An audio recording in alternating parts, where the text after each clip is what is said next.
anteriores. Les quiero agradecer realmente su interés en el tema, su participación, su asistencia. Esta es una tertulia que ha sido concebida más con un criterio informativo, que las superintendencias nos comenten exactamente cómo están viendo el proceso de las facultades jurisdiccionales que cada una de ellas ejercen y cuál es su actividad respecto al sector asegurador. Creo que la iniciativa de que las superintendencias tengan mayor actividad con facultades jurisdiccionales es muy importante para el país, porque hemos visto pues la necesidad de que haya definiciones en los temas de conflictos, y las superintendencias son entidades que conocen los temas, que tienen pues capacidad para decidir con elementos de juicio que en el puro sector judicial no los hay, y yo lo veo muy positivamente. Pero en fin, de todas maneras queremos agradecerles que hayan aceptado nuestra invitación, invitarlos a que nos ilustren, y evidentemente también a ustedes a que si tienen preguntas, si tienen comentarios, si tienen algún tipo de interrogantes, pues que podamos resolverlos.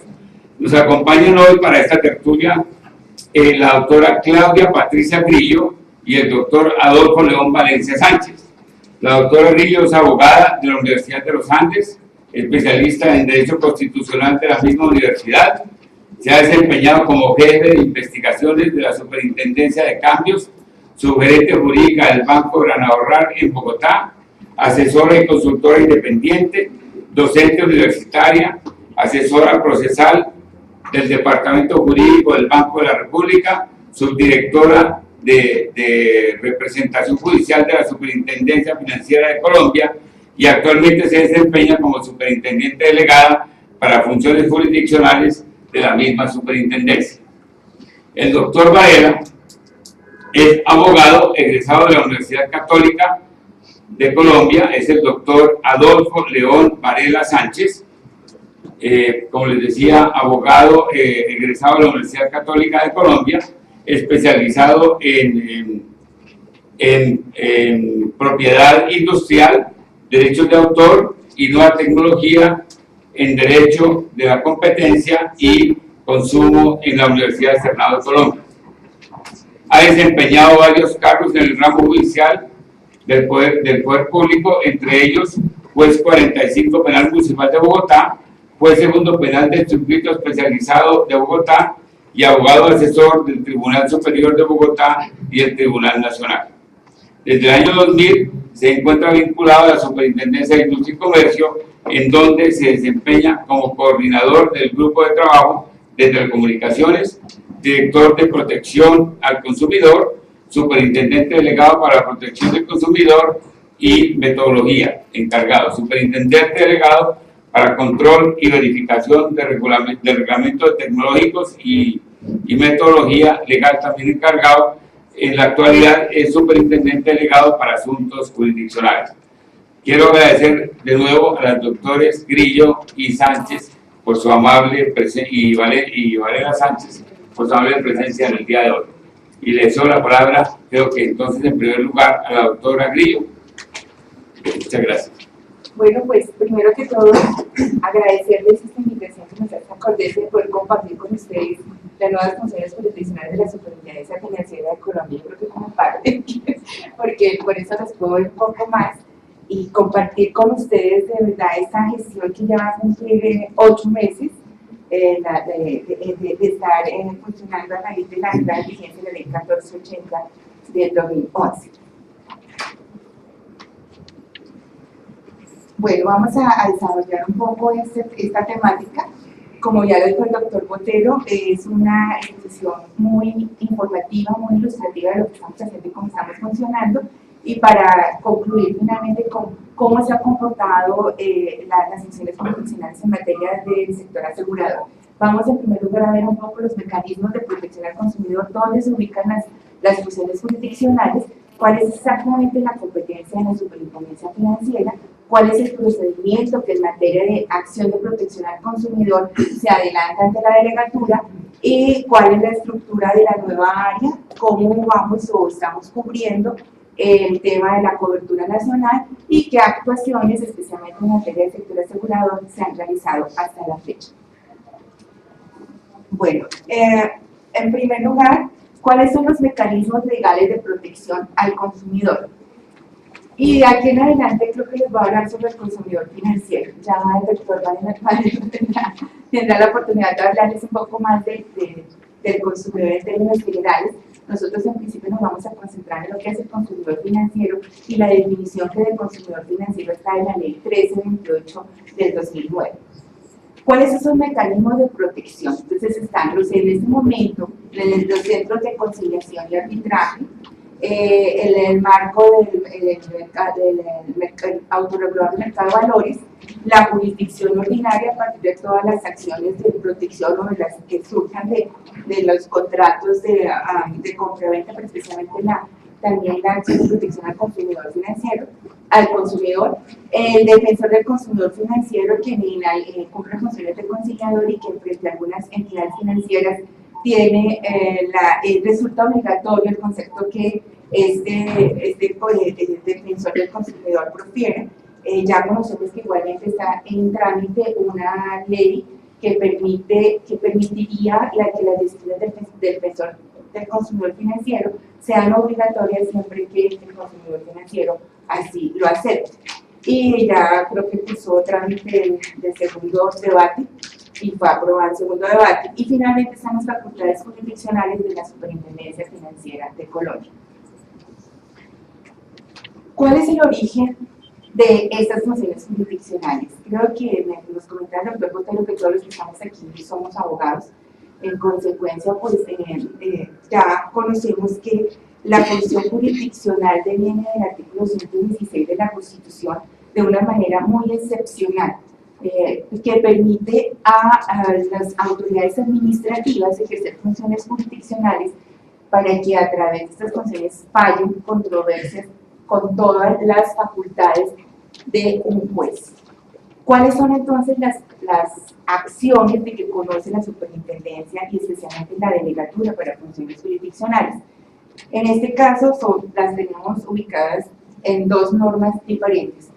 La prevista en el artículo 57 de la ley 1480, que expresa en la acción de protección al consumidor, que expresamente permite que la superintendencia defina controversias que surjan entre los consumidores financieros y las entidades vigiladas relacionadas exclusivamente, ya que hago énfasis porque nos excluye cualquier otro asunto diferente al que voy a mencionar, exclusivamente con la ejecución y el cumplimiento de las obligaciones contractuales que se asuman con ocasión de la actividad financiera, bursátil, aseguradora y cualquier otra relacionada con el manejo, aprovechamiento e inversión de los recursos captados del público.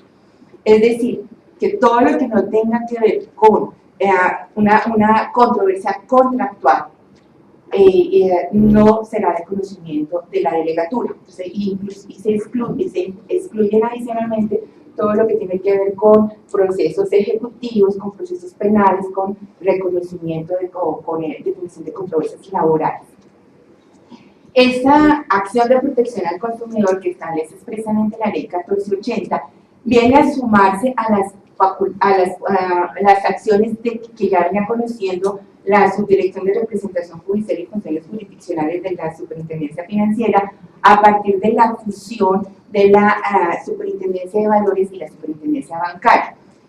La Ley 446 de 1998 estableció acciones o facultades jurisdiccionales para las superintendencias. Si recordamos un poco, las funciones de la Superintendencia Bancaria fueron declaradas inconstitucionales, no así las propias de la Superintendencia de Valores. Entonces, antes de entrar a regir el artículo 57 de la ley 1480 del 2011, esto es desde el 12 de abril del 2012, la Superintendencia venía conociendo de reconocimiento de los presupuestos de ineficacia previstos en el libro segundo del Código de Comercio, discrepancias sobre el precio de alícuotas de capital y protección de los accionistas minoritarios, todos relacionados con las entidades que participan en el mercado público de valores. Cuando se crea la delegatura, vamos a ver un poco más adelante, la delegatura solo recibe de herencia de estas acciones una acción que en ese momento está cursando segunda instancia ante el Tribunal Superior de Medellín. Esta es entonces la competencia exclusiva de la Superintendencia Financiera. Bueno, en materia de ley 446, por virtud de la ley 1395, la superintendencia aplica, la delegatura aplica los dos procedimientos, tanto verbal sumario como verbal, que la doctrina ha dado llamar a partir del Código General de Proceso un verbal plenario, pero eso es solo una nominación doctrinal. En materia de protección al consumidor solamente se aplica el verbal sumario. Y a partir de aquí voy a empezar a referirme exclusivamente a la acción de protección al consumidor de la ley 1480, hecha la aclaración respecto del procedimiento que opera el ejercicio de las acciones previstas por la ley 446, ¿de acuerdo? Entonces, ¿cuál es la competencia en materia de cuantía y en materia territorial de la acción de protección al consumidor financiero? Entonces, está en materia de las cuantías, el artículo 8 de la ley 58 de la ley 1480 no establece ninguna restricción para las superintendencias en materia de cuantía, para conocer de los asuntos que le someten a su competencia. ¿Cuáles son esas cuantías? Entonces aquí ya a partir de la entrada en vigencia del código, la primera entrada en vigencia, esta es la segunda entrada en vigencia del Código General del Proceso, la primera es del 12 de julio, la segunda es del 1 de octubre y tendremos una tercera el 1 de enero del 2014. Entonces a partir de la entrada en vigencia del 1 de octubre de este año, tenemos que las cuantías de la acción de protección al consumidor están en las mismas del Código de Procedimiento Civil. Y esto es para aclarar de una vez que la naturaleza de la acción de protección al consumidor, que nosotros conocemos, es de naturaleza civil, es un conflicto privado entre dos sujetos, cuyo conocimiento en principio de esa controversia podría conocer solamente la jurisdicción civil. Entonces, la mínima cuantía está en este momento en hasta 22.678.000 pesos, que corresponde a menos de 40 salarios mínimos legales mensuales vigentes. La menor entre 22.668.1 y 85.005, menos, esto es entre 40 y 150 salarios mínimos legales mensuales vigentes. Y la mayor, de ahí en adelante. En materia de competencia territorial, la Superintendencia Financiera es un ente de orden nacional, en consecuencia tiene competencia en todo el territorio nacional. Pero nuestra sede está en Bogotá, entonces van a decir, bueno, y eso más adelante les voy a contar un poquito qué estamos haciendo para que la cobertura nuestra llegue a todos los rincones del país. Pero en este momento lo más importante es que tengamos en cuenta que la competencia para conocer de la acción de protección al consumidor financiero está en todo el territorio nacional. Y lo definirán los mismos criterios que definirían en materia civil la competencia en razón del territorio, bien sea por el lugar donde se cumplen las obligaciones, bien sea por el lugar del demandado. Eso dependerá de cada caso concreto y nos remitiremos necesariamente a mirar cuáles son los criterios de asignación de la competencia en materia procesal civil. ¿Cuál es el procedimiento que adelanta la superintendencia para conocer solo de la acción de protección al consumidor? Entonces, ya les decía que es un proceso verbal sumario por expresa disposición del artículo 58 de la ley 1480. Esto se lo estoy hablando hoy en día porque cuando entremos con el Código General del Proceso en pleno, seguramente vamos a manejar los dos procedimientos, verbal y verbal sumario, dependiendo de la cuantía. Pero en este momento, ya hasta el 1 de enero del 2014, el único procedimiento bajo el cual conocemos el ejercicio de la acción de protección al consumidor es el verbal sumario.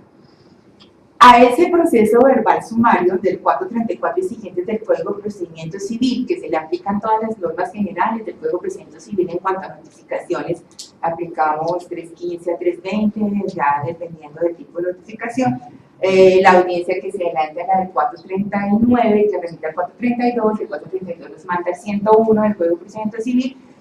Y la impugnación de los fallos, cuando se trate de decisiones de menor y de mayor cuantía que en materia procesal civil tengan una segunda instancia, pues tendrán exactamente los mismos criterios para conceder recursos recursos de apelación respecto a esas decisiones.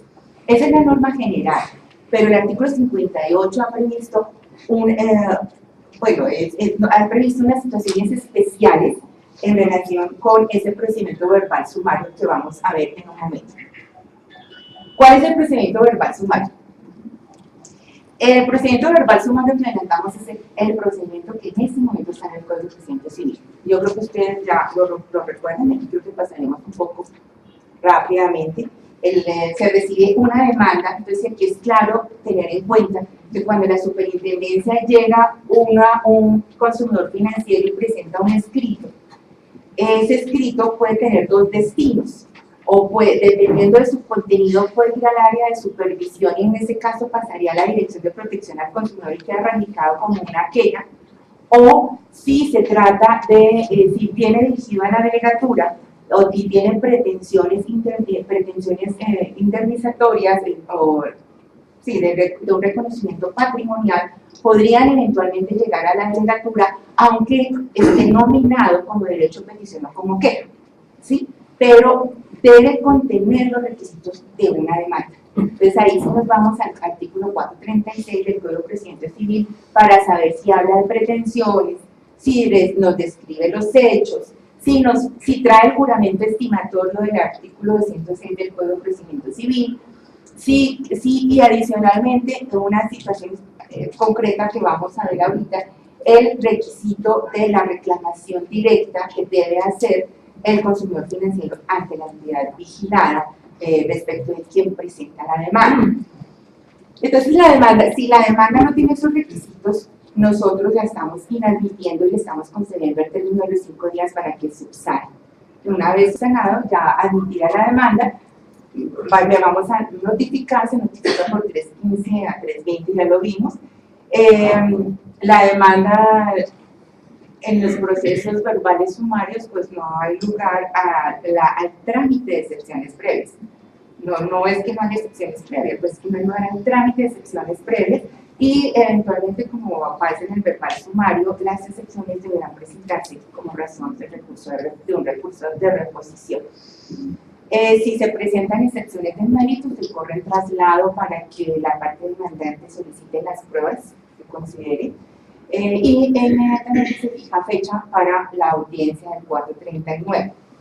En esa audiencia se escuchan las partes, se intenta una conciliación, se escuchan las partes en interrogatorio, se fija el litigio, se fijan los hechos no discutidos por las partes, se decretan pruebas, se practican las pruebas que se puedan practicar en esa audiencia y que no sean documentales, y finalmente se alega, se escuchan en los alegatos de conclusión y se profiere el fallo.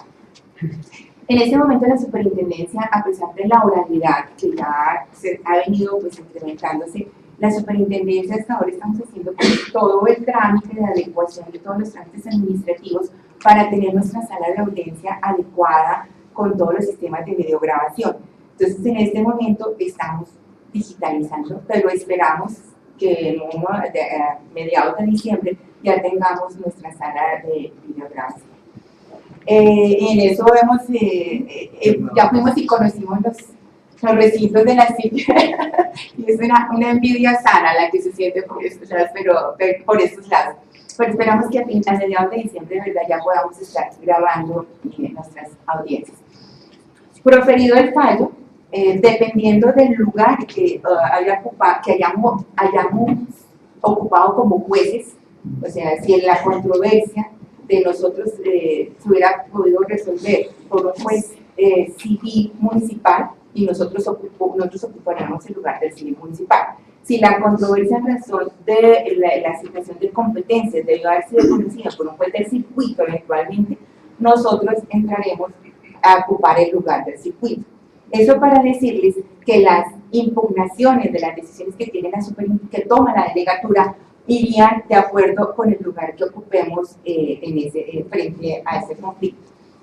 que bien pueden ser entonces los juzgados civiles del circuito tratándose de procesos de menor cuantía, o las salas civiles de los tribunales si se trata de un proceso de mayor cuantía.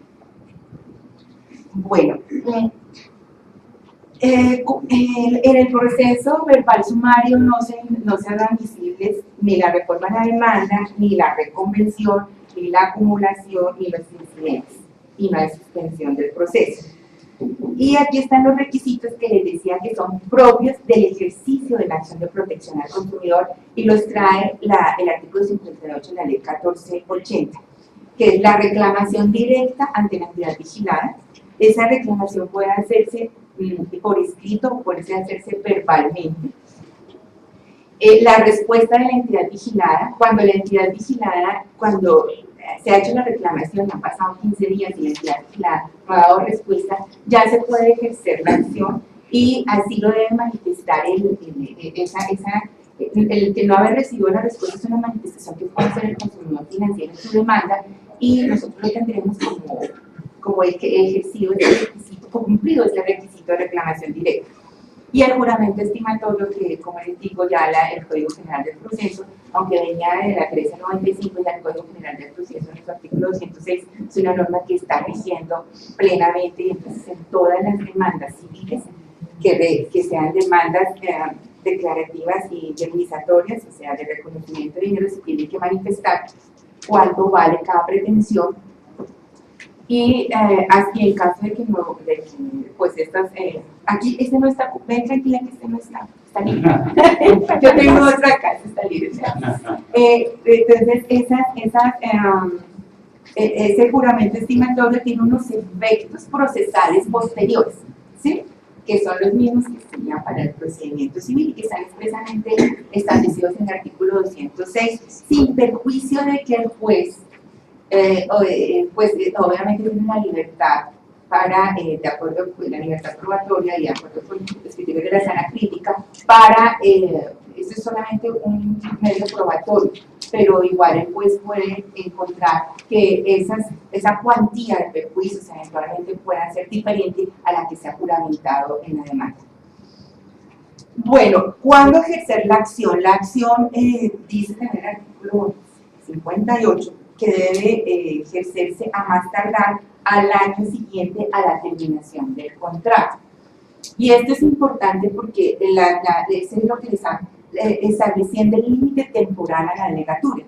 Entonces, nosotros estamos conociendo de procesos que han ocurrido, que miramos siempre la terminación del contrato. Por lo regular conocemos, hay unos hechos que uno dice, pero eso pareció, por ejemplo, hay un fraude que sacaron el dinero de una cuenta de ahorros, pero me lo sacaron en el mes de marzo del 2011. Entonces nosotros nos vamos a revisar si el contrato de cuenta de ahorros está aún vigente, y estando vigente, entonces consideramos que está limitada esa competencia y entramos a conocer detalles. Eso es como en términos generales las particularidades y requisitos de esta demanda. ¿Cuál es la audiencia? Bueno, pues igual este ya es un recuento, un recordatorio para todos los que ejercemos permanentemente. Las etapas de la audiencia, pues ya les conté, pensaría que ahí sí ya podemos seguir, hasta que lleguemos, la audiencia se desarrolla inicialmente una vez trabada la litis, una vez se corre el traslado de las excepciones, el proceso pues entra al despacho y se señala la fecha para la audiencia y empezamos ya en sí saneamiento, fijación, pretensiones, decreto y práctica de pruebas, alegatos, fallo y recursos. Eso es tal cual como se los había contado hace un momento. También ya miramos los recursos.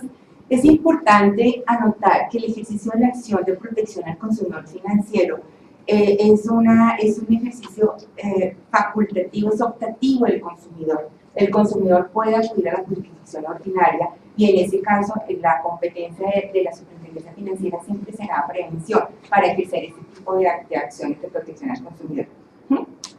Sigamos entonces. Bueno, a partir de la entrada en vigencia de la ley 1480, 12 de abril del 2012, la superintendencia tiene una nueva área que somos nosotros, delegatura para funciones jurisdiccionales. Esa delegatura es creada con el decreto 710 del 2012 y el decreto 711 nos da una estructura más o menos de cómo funcionar. Cuando se diseñó esta estructura, pensamos en un juzgado, tal como funciona un despacho judicial. Entonces ahí ustedes lo ven también como es un reflejo un poco de cómo funciona. Tenemos un despacho, el despacho del juez, superintendente delegado, con unos funcionarios de apoyo. Hay un secretario de despacho, tanto el secretario de despacho como los asesores de los grupos 1 y 2 son asesores, todos los tres son asesores de la delegatura. El secretario de despacho es asesor, pero cumple las funciones de secretario de despacho. O sea, él tiene todas las funciones que el Código de Procedimiento Civil le da a un secretario de despacho: expedir copias, fijar edictos, fijar avisos, suscribir las comunicaciones que salen de la delegatura, tal cual. Y los dos grupos profesionales, el grupo 1 y el grupo 2, hay un grupo de profesionales.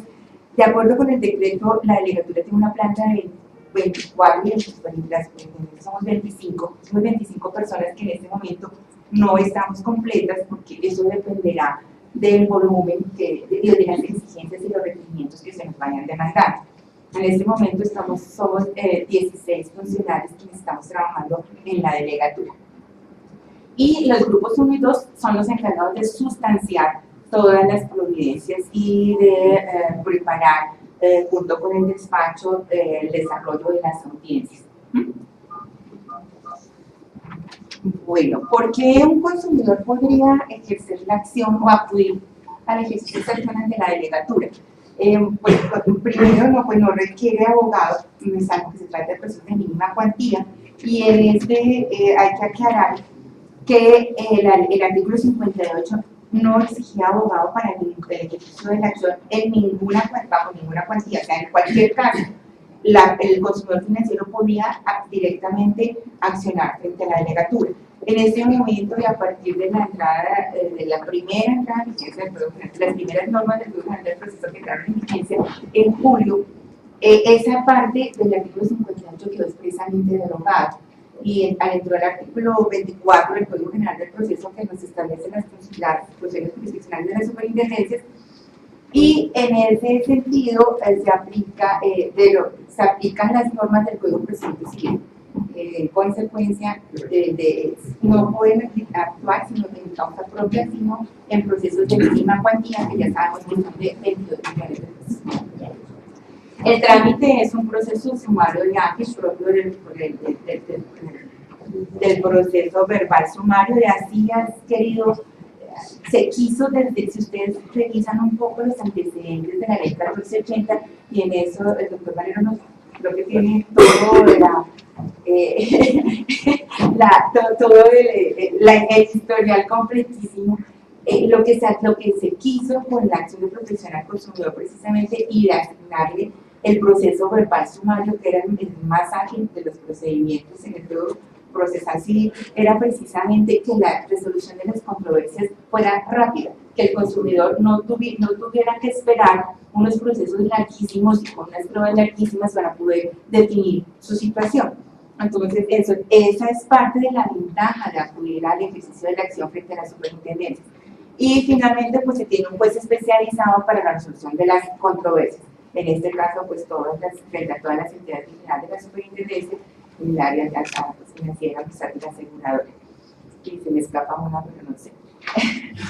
Y finalmente, esto que les estoy contando es de acceso para el consumidor financiero y para todas las personas que quieran acceder a la información a través de la página de la superintendencia por el link de consumidor. Fíjense ustedes, al lado izquierdo está consumidor, ahí abajo dice funciones jurisdiccionales, y ahí encuentran el ABC de las funciones, lo que ustedes deben saber de las funciones jurisdiccionales de la superintendencia financiera.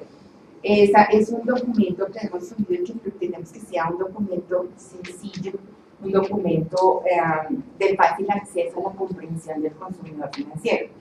Entonces, pues ahí está. Igualmente, en funciones jurisdiccionales encuentran también las notificaciones notificaciones de nuestros estados, o sea, todo lo que se notifique por estado y todos los traslados, especialmente lo que son excepciones y todo, que se están subiendo diariamente a la página para que puedan ser consultados por las partes dentro del proceso. Subimos el estado y subimos el traslado, pero no subimos los autos por ahora, pero tenemos, todos nuestros expedientes están digitalizados y esperamos que en un futuro, ojalá no muy lejano, puedan consultar también todo el expediente a través del link con alguna clave de acceso. Bueno, ¿qué hemos hecho para que haya cobertura nacional? En esto creo que hemos logrado algo, creo que en esto sí seguimos teniendo un reto importantísimo. Y en este momento pues estamos adelantando convenios, porque no tenemos sedes fuera de Bogotá. Entonces estamos adelantando convenios con las cámaras de comercio, que hemos tenido reunión ya con Cámaras, han tenido una disposición total para poder tener acceso a todas las cámaras de comercio. Hemos también tenido acceso a la superintendencia de sociedades, también ya estamos trabajando en un convenio para que nos permitan a través de las intendencias que las personas se puedan desplazar a ellos tengan intendencias y nos podamos comunicar virtualmente, y adicionalmente estamos tratando de, así sea por teleconferencias, lograr que haya una presencia virtual de las partes dentro del proceso, porque pues bien sabemos que la ausencia de una de las partes al proceso pues tiene unos efectos procesales adversos bien importantes que pueden pues terminar pues con las pretensiones del demandante, que no puede asumir pues el deber de estar presente. Entonces estamos tratando de facilitar lo que más podemos, y eso también quiere decir que podemos desplazarnos. No hemos hasta ahora agotado los despachos provisorios, sabemos que tenemos esa herramienta, pero en realidad los procesos han tenido en este momento una duración de más o menos 3 meses. Pensamos que si nosotros sacamos un despacho provisorio, los procesos van a esperar un poco. Entonces lo que también tenemos el pendiente, y sabemos que es una herramienta que tenemos, es el desplazamiento. En este momento es la única persona que tiene la facultad para presidir las audiencias, para practicar las pruebas, todo es el superintendente delegado. Entonces eso nos restringe un poco la movilidad, pero pues es una herramienta que también lo tenemos, que lo estamos trabajando y que sabemos que es una herramienta legal que nos permitiría también eventualmente cuando tengamos audiencias con las dos partes en un solo sitio, porque pues se trata de que sean las dos partes, o si no, lo que hacemos es que traerlas virtualmente. Esperamos, y eso la CIN nos dio un ejemplo maravilloso de las audiencias virtuales, que entonces ya nosotros tomamos, esperamos que en diciembre estemos adelantando ya las audiencias virtuales, ellos desarrollan de una manera extraordinaria. Entonces pensaríamos que también ya a mediados de diciembre podamos estar realizando esas audiencias, y entonces ya quedamos completos en el tema de cobertura nacional.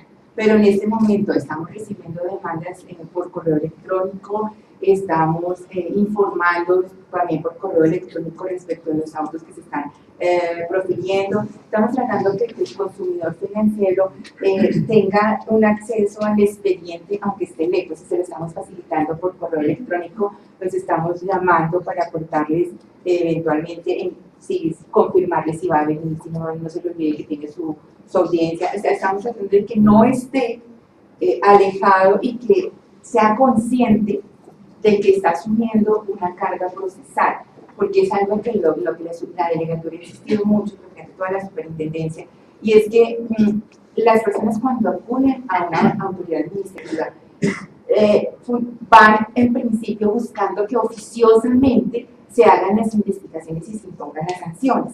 Entonces, cuando una persona llega a la delegatura, a la superintendencia, y dice, no, yo vengo a poner una queja, y después dice, ¿y por qué no me devuelven? Entonces, porque si salgo en los casos de fraude y la plata, pues no, es que nosotros conocemos esa materia de supervisión, y entonces vamos a revisar el tema, ya le preguntamos a la entidad vigilante, nos ha contestado así, y no encontramos que haya violación de la ley, y chao. Y entonces el señor, bueno, ¿y mi plata? Entonces ahí sale el parrafito. Si usted considera que debe seguir solicitando, diríjase a la autoridad jurisdiccional, y le contamos que la superintendencia tiene funciones jurisdiccionales. Entonces las personas van buscando siempre el ejercicio oficioso de la investigación por parte de la superintendencia, y en eso ha sido un poco como difícil, no tanto, sino ha sido como una piedra en el zapato, crear una conciencia de que sí, eso es un proceso judicial, que si yo acciono a través de una demanda, y que si yo acciono, debo, por lo menos voluntariamente, querer estar vinculado temporalmente a un proceso. Y si no asisto a ese proceso, pues tengo las cargas, los deberes y las obligaciones que la ley procesal me impone, con efectos procesales eventualmente adversos. Eso es un poco lo que estamos trabajando, pero consideramos que nuestros consumidores financieros lo han venido entendiendo en ese sentido. Bueno, ahora les vamos a contar lo que más les llama la atención. ¿Qué demandas tenemos y cómo están esos sectores? En este momento, de aquí el doctor va a decir no más. No, mentira. Han sido radicadas en estos casi 8 meses de ejercicio de funciones jurisdiccionales en un área autónoma independiente. 122 demandas. De esas 122 demandas, 94, o sea, 78% corresponden a establecimientos de crédito, contra establecimientos de crédito. Aseguradoras, intermediarios de seguros, 16 demandas. Sociedades intermediarios de valores y otros agentes, 1. Sociedades fiduciarias, 5. Sociedades comisionistas, 3. Otros controlados no vigilados, 1. Administración de fondos de pensiones y cesantías, 2. De esas 122 demandas, por temas que se lleva la bandera es del fraude por canales electrónicos, 57 demandas, incumplimiento a los deberes de información, 8, compensación de obligaciones financieras, 4, pago de indemnizaciones en contrato de seguros, 15, e indebida asesoría en el contrato de seguros, 1, y otros 37. En estos otros hay pago de cheques, compensación, ahí entonces pago de cheques básicamente. Bueno, ¿cómo están las demandas? En este momento tenemos, de las 122 demandas, hemos finalizado,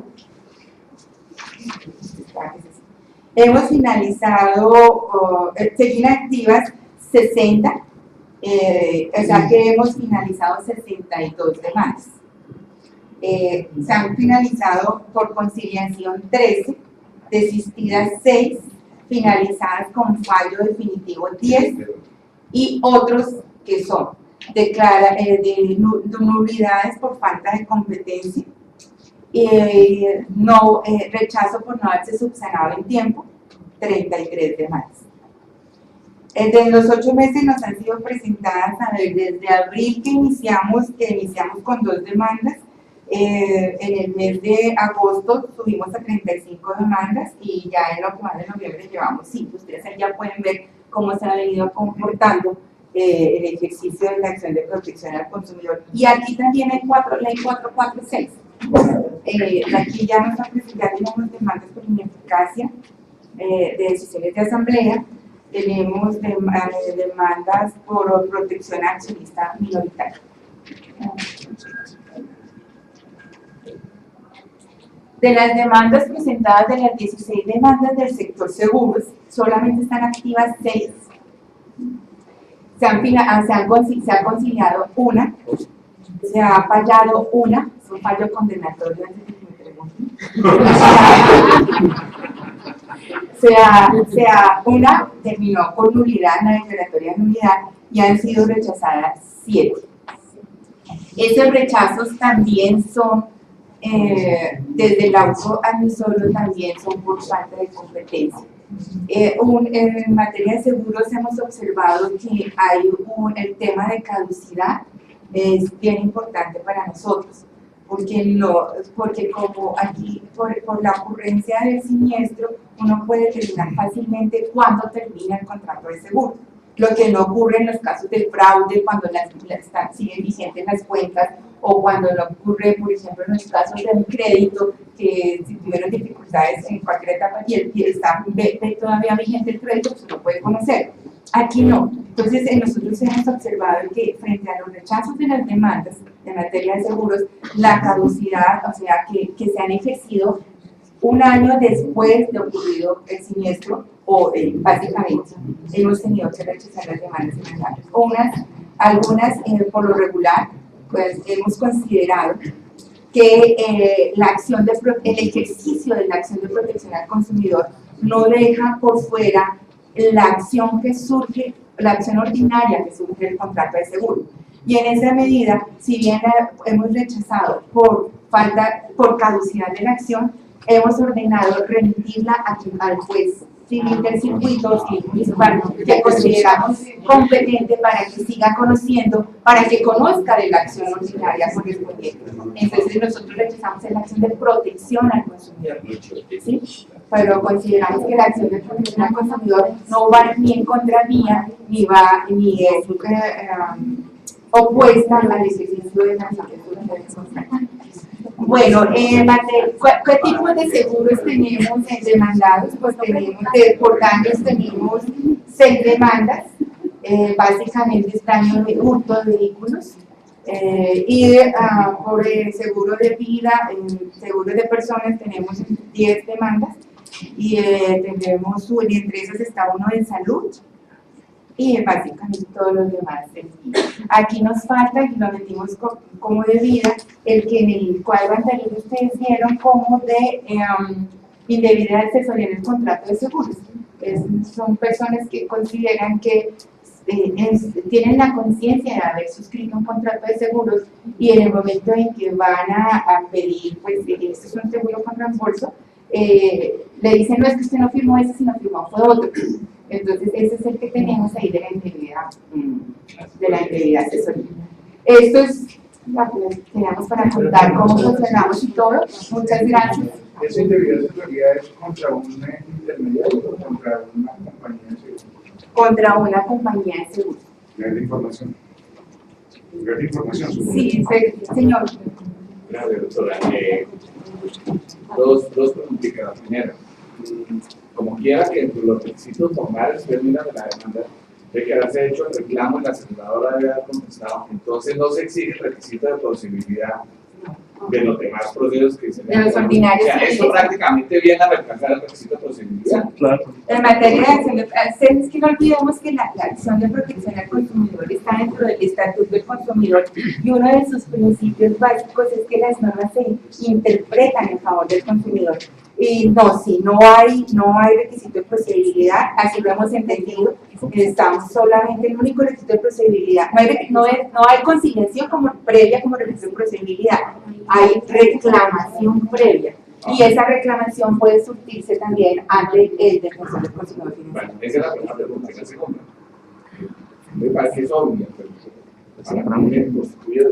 Si el sujeto pasivo, mejor dicho, esa acción solamente podría ser sujeto pasivo un sujeto vigilado. Si el sujeto vigilado quiere hacer una vinculación procesal a otros que no fueran vigilados, una vinculación de terceros, ¿qué pasa ahí? Nosotros hemos tenido ya llamamientos en garantía con personas no vigiladas por la superintendencia.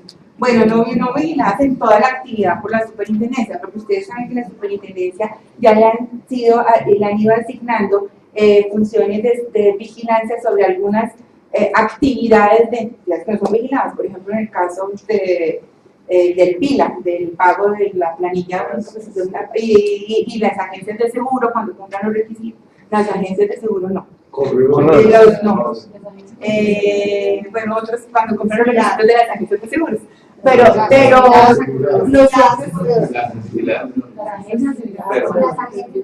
bueno, ustedes lo saben. No, en este caso nosotros el llamamiento no lo miramos por el lado de una vigilar, sino lo miramos por el lado de una acceso a la relación legal y contractual. Pero hemos rechazado demandas o hemos pedido que se adecúen demandas cuando dentro del la parte pasiva, hay otros sujetos que no son vigilados, Si no se adecua, nosotros la rechazamos. Y aunque la competencia ya pero si sea... la adecuaran y los vincularan, seguirían manteniendo competencia. No, si lo que tienen que hacer es sacar garantía, Ok. se llama garantía, pierde competencia. Nosotros no tenemos competencia. Cuando hay un llamamiento en garantía, el llamamiento en garantía exige que en el momento del fallo también tengan que decidir no solamente sobre la relación inicial, sino sobre la relación llamante-llamado. Nosotros lo que hemos entendido ya en un auto que tenemos es también que, aunque no tenemos el pronunciamiento en ese sentido, sino en que no hay relación legal y contractual, es que nosotros, si no tenemos competencia para resolver esa relación llamante-llamado, pues obviamente no podríamos aceptar el llamamiento. En este caso, hemos rechazado los llamamientos. Lo que llevamos hasta ahora, no tenemos llamamientos sin garantía, por esa razón, aunque hemos vinculado a entidades vigiladas, especialmente en materia de seguros. Muchas gracias. Perdón, una aclaración. Obviamente esto no es que es solo informativo. Comentaba preliminarmente que, y le entendí, que hasta ahora no se han planteado restricciones relacionadas con ramos como riesgos profesionales o riesgos laborales hoy en día, SOAT, que si bien son actividades asignadas a aseguradoras y formalmente tienen elementos que reúnen particularidades y otros elementos esenciales del seguro, sin embargo la reglamentación no es contractual sino contenida en la ley. ¿No han tenido casos en los cuales se han planteado retenciones en esos ramos? Tenemos, sí hemos tenido 2 casos de seguros de SOAT. 2 casos de SOAT. ¿Y han admitido competencia? Sí, y bueno, inadmitimos uno, pero no se subsanó el tiempo. Y hay otro que lo rechazamos por parte de competencia. Hay otro que rechazamos pero cada caso hay que mirarlo en particular, hay que mirar cada caso en particular. Y nosotros en ese sentido sí buscamos mucho que antecedentes jurisprudenciales desde el punto de vista de Corte Suprema de Justicia y tribunales superiores hayan trazado ya pues una línea teniendo en cuenta que son los superiores en la función jurisdiccional que ejercemos. ¿Alguna otra inquietud? Doctora, para el término, me imagino para el cómputo del término de caducidad, tiene en cuenta lo que dispone el Código General del Proceso, los requerimientos escritos, ¿no es cierto? Ese término es tan breve y esa caducidad de 1 año. No, pero eso es para prescripción. Pero también es que caducidad, ¿verdad? Pero son cuentas pero casi que los 2 tiempos, o sea, el término de la acción del ejercicio de la acción de protección al consumidor es muy rápido. No alcanza ni siquiera a correr todo el año, no alcanza. O sea, me está hablando de la comunicación de la notificación. No solo referente a la notificación. Y otra pregunta, doctora, ¿hay algún caso de grupo de deudores? Sí, ¿Muchos? Es que los incluimos, o sea, los teníamos separados, pero pues para hacerlo un poco, los metimos en seguros de vida. ¿Cómo seguros de vida de deudores? Sí, tenemos, de los 10 que tenemos, unos 4 o 5 son seguro de vida de deudores. Y la conciliación que que se hizo es una conciliación que se hizo seguro de vida de deudores. Gracias. Dentro de las controversias que conoce la superintendencia, controversias contractuales, solamente se refiere a la ejecución del contrato, también a la validez y a la eficacia del contrato. Y le pregunto porque en materia de protección al consumidor financiero es importante la controversia relativa a esas cláusulas abusivas que suelen incluir en los contratos por adhesión. Nosotros precisamente hace poco declaramos una nulidad porque consideramos que no había competencia inicial para declarar una cláusula abusiva en principio. Pero también tenemos otros casos en que cuando la ejecución y el cumplimiento de la obligación contractual deviene del ejercicio de una cláusula que tiene un desequilibrio entre las partes, lo decretamos así, hemos aplicado la 1328, se considera por no escrita y fallamos. Y hemos dicho que en ese caso, ¿por qué? los hechos de la acción como los hechos de las excepciones están relacionadas con esa cláusula de ese contrato y entramos a revisar. Y decimos, efectivamente, esto es una cláusula abusiva y la sanción de ley es que no la tengamos en cuenta y entramos y fallamos. Pero si la pretensión única, y así lo hemos fallado y por eso la pretensión única es de declarar una cláusula abusiva, si no hay un cumplimiento contractual, no lo hacemos. Eso es lo que ya tenemos en nuestra jurisprudencia. Doctora, dos preguntas. Como dentro de la definición de consumidor financiero realmente quedaron cobijadas todas aquellas personas naturales o jurídicas que reciban servicios. ¿Han tenido ya ustedes el caso de dos vigilados que puedan demandarse? Vamos a poner el caso de un banco y una compañía de seguros. No. ¿Qué posición tendrían ustedes frente a esa Y eso es una pregunta que no me la debería hacer. Esa es una pregunta que no me debería hacer, porque pues obviamente eso implicaría, precisamente porque no hemos tenido la situación. Pero créanme que es una situación que nosotros hemos estado revisando, y en eso estamos trabajando, y pues cuando sí se llega a presentar el caso, pues conocerán nuestra posición. Sin embargo, bueno, otra nota terrible. ¿Qué pasa cuando el consumidor es una entidad estatal?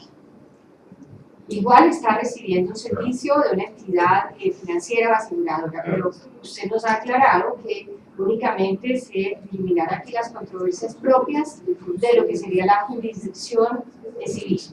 Como el Código Contencioso establece que cuando quiera que cualquiera de las dos partes sea una entidad administrativa, deberá dirimirse ante la jurisdicción contenciosa. ¿Qué se hace allí? Nosotros estamos resolviendo casos en que la vigilancia estatal, pero hay una norma que expresamente lo autoriza. No lo tengo en ese, pero sí, nosotros, por ejemplo, en el caso del Banco Agrario. Pero cuando la demandante es la estatal, Pues tampoco tenemos esa situación. no. No, o sea, la idea es, créame que yo les decía a mis asesores, aquí están dos de mis asesores, que yo tengo que morderme la lengua, porque a mí el tema académico me encanta. Entonces, pero pues obviamente soy muy consciente del papel que desempeño y sé que mis opiniones atan a la delegatura, así que les agradezco que sean comprensibles en ese sentido respecto a mis preguntas sobre temas que sean Quedo pendiente. Pero estamos trabajando en subir nuestra jurisprudencia a la biblioteca virtual de la Superintendencia Financiera. Entonces ustedes podrán consultar, ya estamos trabajando, sacando los escritores y todo, sacando los resúmenes para que las puedan conocer ya de todos. Tenemos claridad que el término de caducidad vamos a contarlo a partir de la fecha en la que termine el contrato de seguro, pues, para el tema de seguros. Pero el término de prescripción, y creo que esa era la pregunta del doctor Narváez, el término de prescripción se interrumpe por cuenta del Código General del Proceso a partir del requerimiento, dice la norma, el requerimiento que se realice directamente al acreedor. Eso, digamos, lo han manejado o qué entienden por requerimiento, es la reclamación, el aviso, no ha llegado a ese caso. No hemos llegado a ese caso. Nosotros estamos manejando inclusive la reclamación directa como la reclamación propia del contrato. Mi segunda pregunta y última, doctora, en el seguro de responsabilidad civil, hay autores que afirman que siendo una condición de la responsabilidad del asegurador, la responsabilidad del asegurado, habría lugar a la vinculación procesal del asegurado para declarar la responsabilidad del asegurador. Esa es la visión de Javier Tamayo también. Ustedes han tenido... Nosotros hemos vinculado en el tema de seguro de vida de autores a la entidad financiera, o cuando se mandó a la entidad financiera, hemos vinculado a la aseguradora, pero no tenemos un cambio sobre el tomador, el beneficiario tomador, que es el banco, y estamos trabajando hasta ahora, hemos ido vinculando los dos en cada proceso. hasta ahora no sabemos, y eso es como todo, donde hay dos abogados hay tres opiniones. Entonces, cualquier cosa, sí, o sea, cuando uno dice, cualquier cosa que digamos igualmente son mecanismos de defensa de una parte o lo puede ser de la otra, pues, o sea, eso no, creo que ya finalizamos para darle la palabra a Susana. Gracias.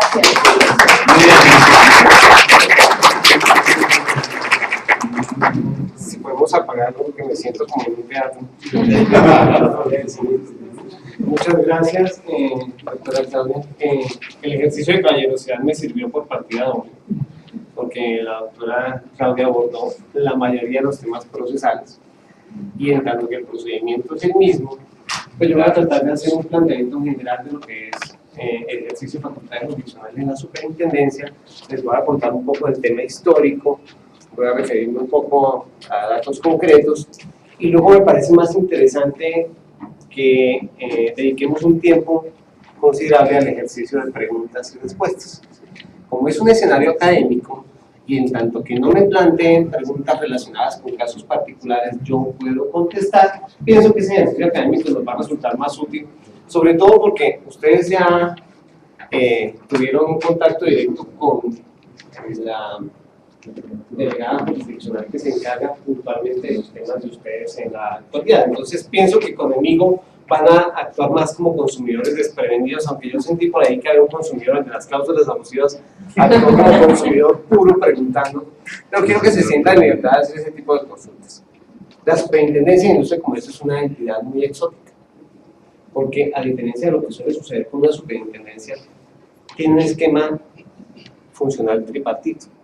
Es, como toda superintendencia debe ser, policía administrativa, y lo es en temas de competencia, a través de su delegatura para la protección de la competencia, en donde verifica que no se ejecuten prácticas restrictivas de la libre competencia, verifica vía administrativa que no se realicen conductas contrarias a la leal competencia, teniendo en cuenta como norma sustantiva la ley 256/96, y además verifica que no se den concentraciones o operaciones de concentración económica que restrinjan la libre competencia, verifica las integraciones empresariales. Es autoridad única en materia de competencia. Bueno, algunas puntuales excepciones. Es también policía administrativa en temas de consumidor. Se encarga de verificar el cumplimiento de las normas e imponer sanciones. ¿De acuerdo? También lo es en materia de protección de datos personales, no solo desde el punto de vista de la ley de haber data, sino la recientemente sancionada ley de protección de datos personales. Y es también policía administrativa en materia de verificación y control de 22 reglamentos técnicos que tiene a su cargo y del tema de metrología legal. Facultad de metrología legal que de hecho comparte con los alcaldes junto con la facultad administrativa en materia de protección al consumidor. Pero no solo es autoridad de policía administrativa, que es lo que normalmente son las superintendencias, también es una entidad de registro. Es la autoridad de registro en materia de propiedad industrial. Entonces, se encarga de esa función, de conceder las marcas, de otorgar las patentes de invención, de modelo de utilidad, etc. Y tiene, por supuesto, la facultad que hoy nos convoca, que es la facultad jurisdiccional, es decir, esa potestad de actuar como un juez de la República, tal cual. La superintendencia tiene una experiencia de vieja data en esta materia. Su primera asignación de funciones jurisdiccionales data del año 98. La ley 446. Y ahí se le entregaron dos tipos de facultades jurisdiccionales. Primero, en relación con los temas de competencia desleal. Entonces, la superintendencia se volvió un juez de competencia desleal. Pero se le asignaron también unas puntuales en materia de consumidor, y ahí vino una discusión que de hecho se mantuvo hasta comienzos de este año sobre el otorgamiento de 4 facultades jurisdiccionales en materia de protección al consumidor. Porque si bien es cierto, la ley le dio la facultad de hacer efectivas las garantías, que es lo más típico en materia de consumidor, le entregó otras 3 que eran particularmente exóticas. La posibilidad de ordenar publicidad correctiva, la posibilidad de prohibir o suspender provisionalmente la comercialización de productos que resultaran peligrosos para los consumidores, y una de imponer sanciones a productores y también a ligas de consumidores por violación a normas de consumidor. Y ahí digo que vino una discusión interesante. ¿Por qué? Porque a pesar de que la Corte Constitucional, al analizar el tema, dijo, no, esas son facultades jurisdiccionales, y quienes hayan leído la sentencia, quienes no lo hayan hecho, los invito a que la hagan, porque hace un ejercicio muy interesante de reglas de interpretación. La Corte dice, bueno, interpreto por acá, pero no me da, interpreto por allí, pero tampoco me da. Finalmente llegó a la conclusión, en resumen, y es que eran jurisdiccionales porque la superintendencia las ejercía a prevención con los jueces.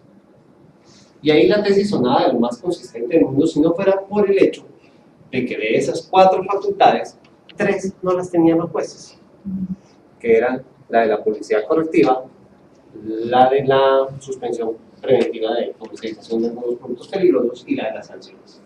Entonces ahí quedó un marco de dudas, y debo decir en honor a la verdad que desde el punto de vista jurisdiccional solo se ejercitó la facultad de hacer efectivas las garantías hasta que a finales del año pasado sale un decreto de reestructuración de la superintendencia que deja esas facultades como administrativas, esas 3 que eran como exóticas. ¿Ok? Eso para decirles que lo que van a encontrar como ejercicio de facultad jurisdiccional hasta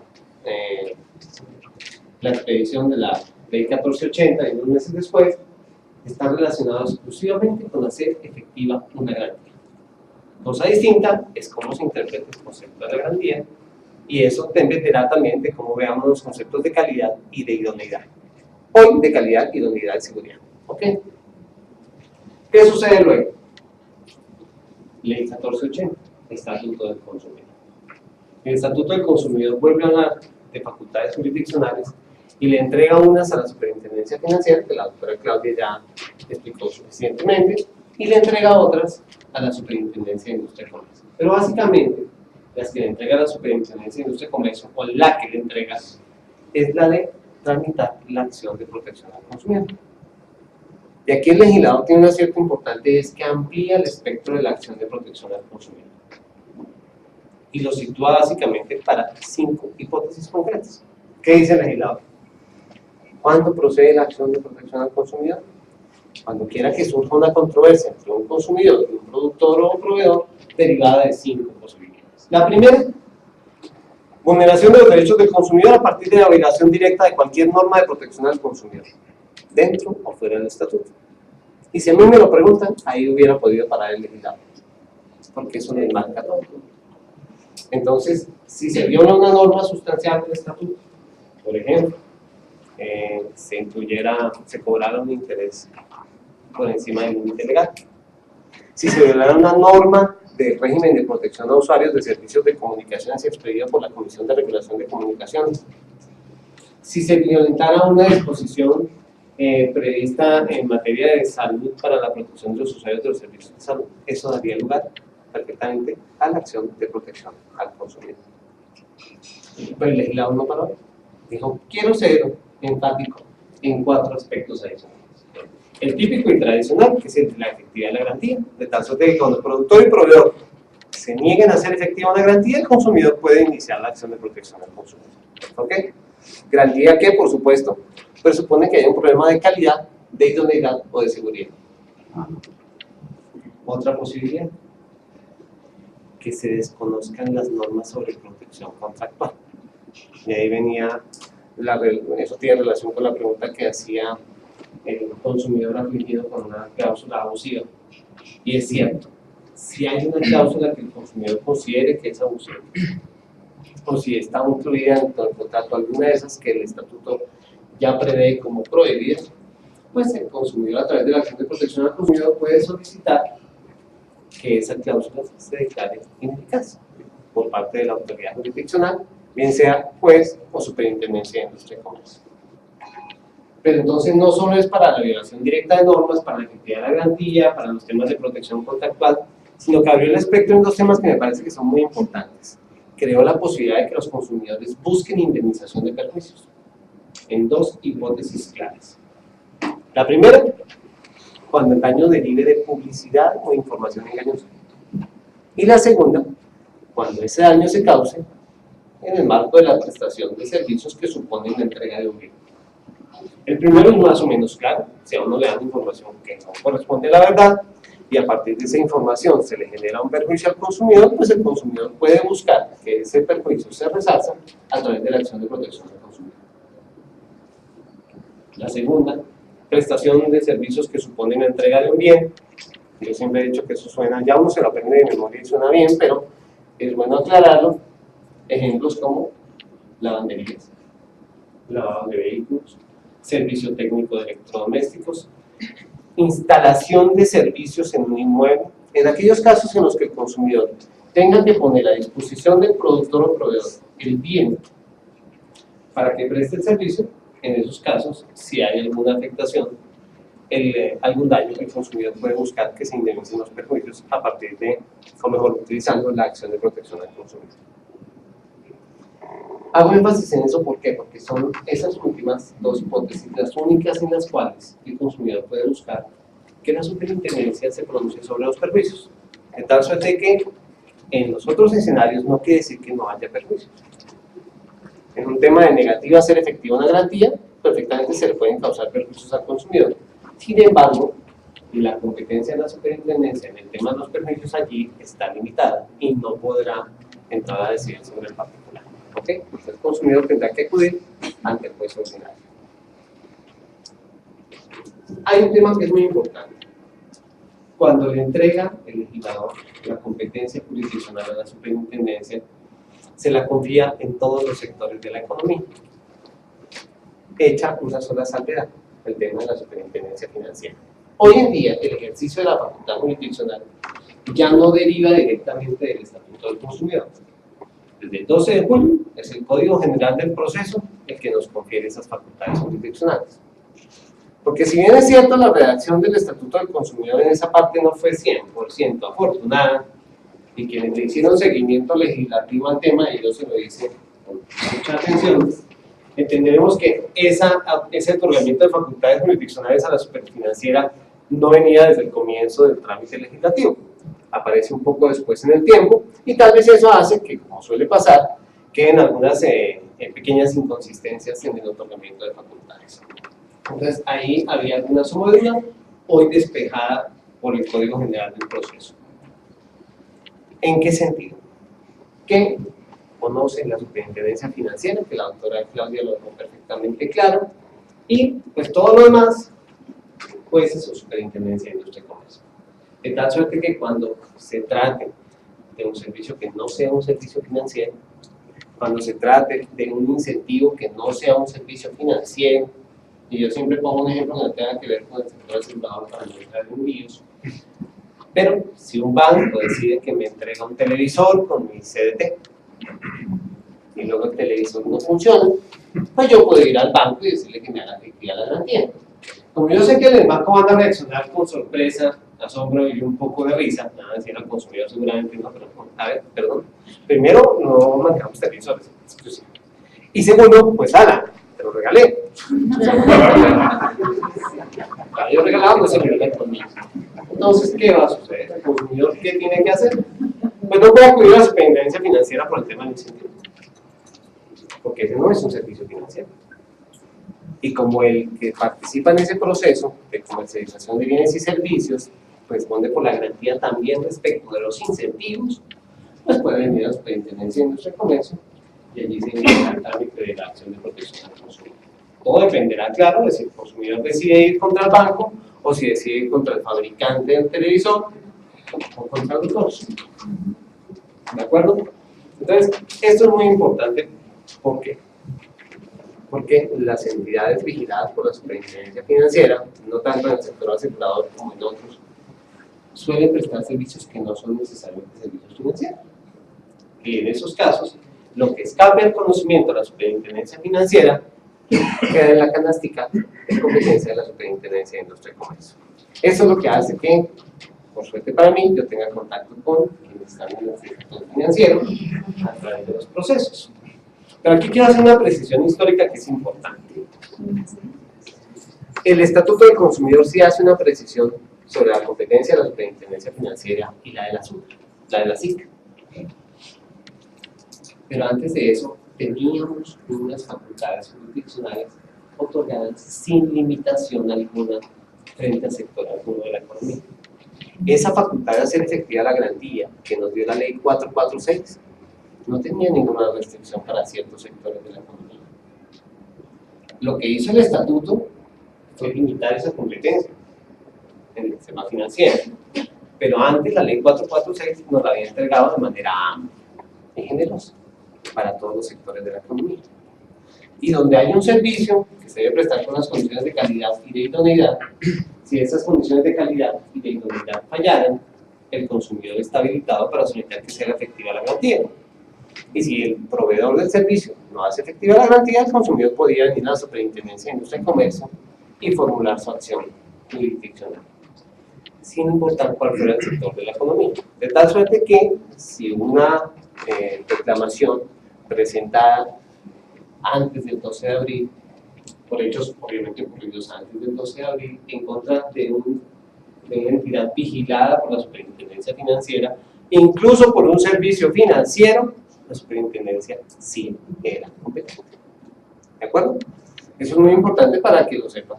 Después del 12 de abril, la historia cambió.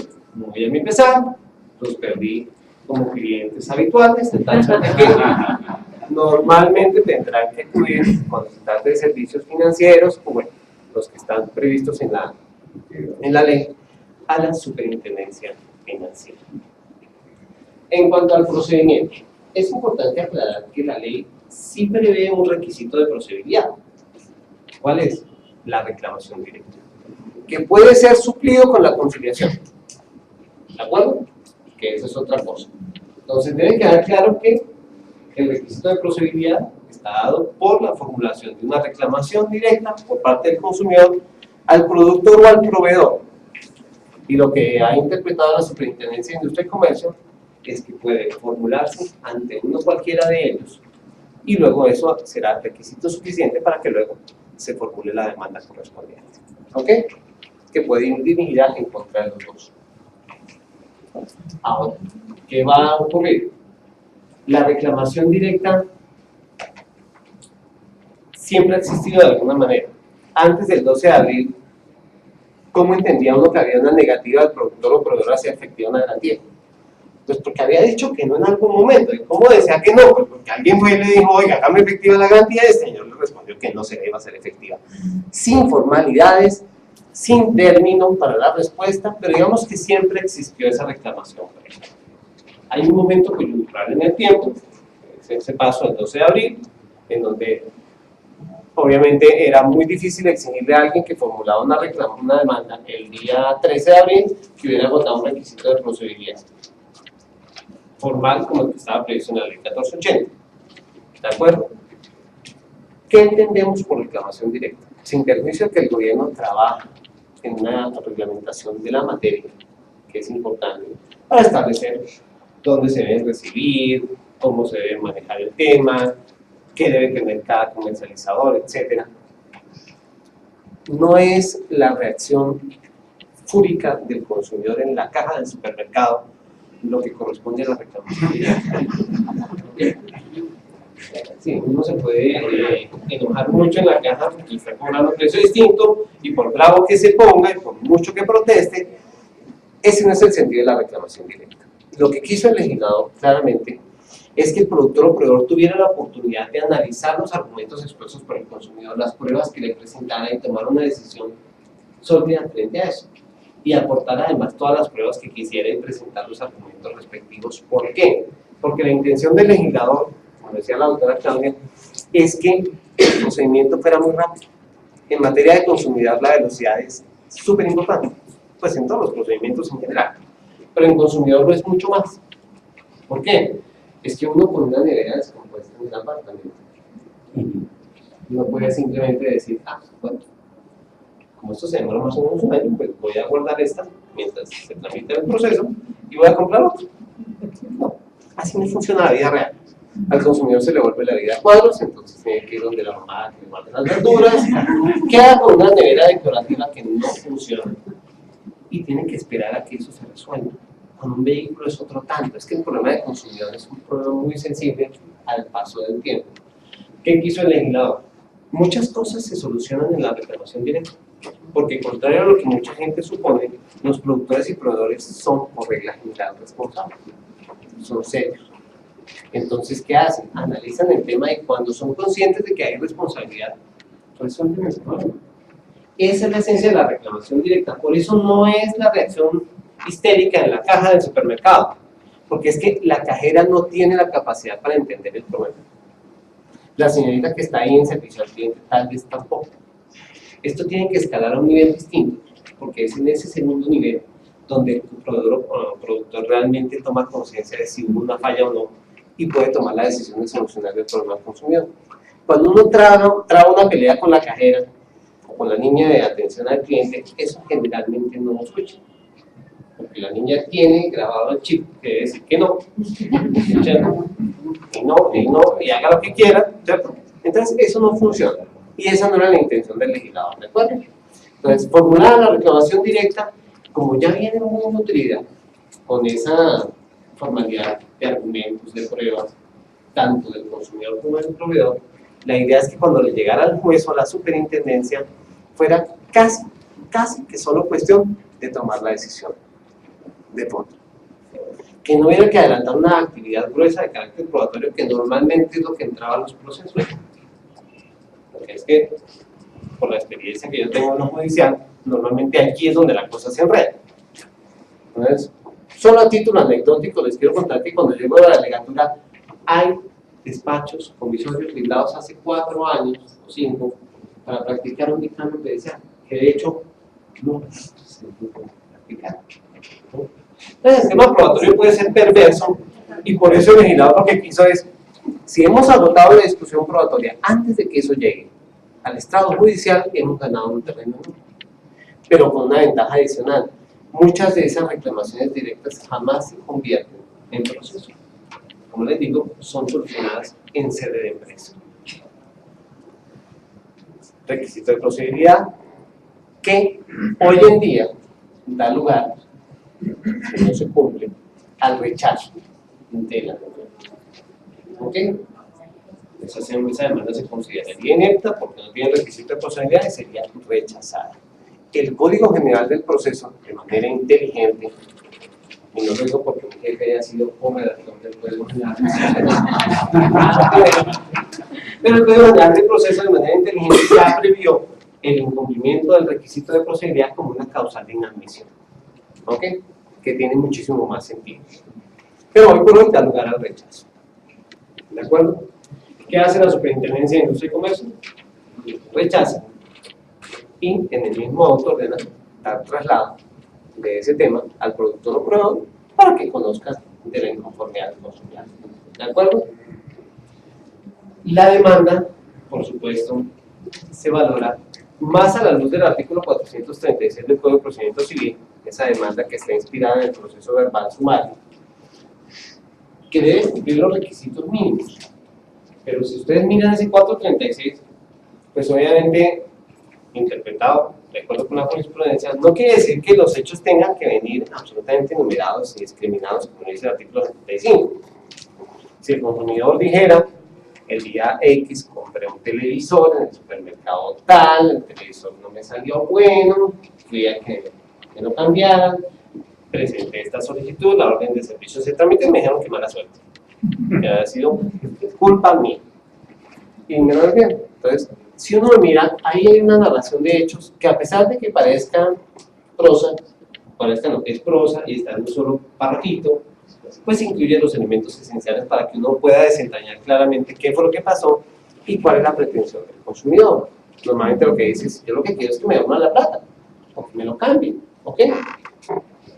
El tema del valor, incluso el 436 del Código de Procedimientos Civiles, muy interesante, porque se aparta de la terminología original del 75 y habla del valor. Claro, allí es más que la cuantía de la pretensión, pues, ¿cuál es el valor?